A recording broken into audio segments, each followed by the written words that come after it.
Now, it's one thing to launch that website, it's another thing to start making sales. And so I know that's what you're anxious to do, so let's get to it and talk about the system that I use of how to take my website from where it is now, when I've just launched it, to converting to that 1 to 2% conversion rate that I need it to be at in order to really drive a bunch of traffic to the site. So let's go through that system or that process that I use every single time I launch a new website. So I call it the optimization system, optimizing your website for sales. Step 1 is to launch version 1.0 of your website.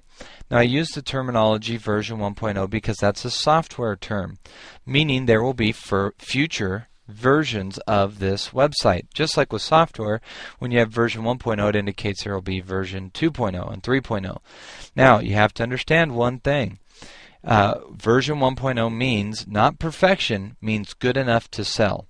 So we need to make our website good enough to sell, just get a basic generic version out there, and then make changes and adjustments according to what our customers have to say, because their bottom line, they're the ones that tell us if we've got a good website or not.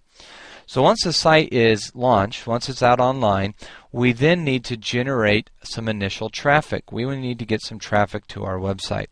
And my initial goal would be about 100 visitors per day, more or less. Okay, so we need to drive 100 visitors more or less per day.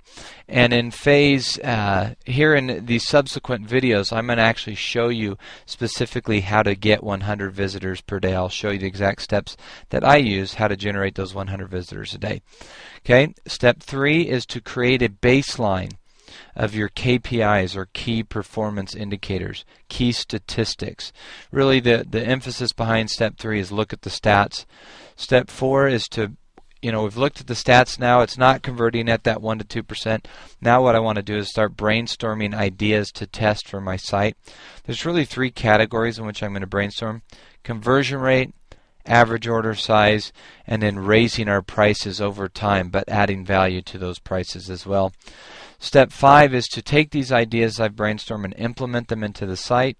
And then step 6 is ongoing testing. I'm never going to stop testing. I will continually test throughout the life of my website. So that's it. That's the 6-step system that I follow every single time I launch a new website. I get it live, get some traffic, create a baseline or look at the stats, and then start brainstorming ideas of what I can improve, implement those ideas, and then just continually testing. So let's break down each one of these steps a little bit further.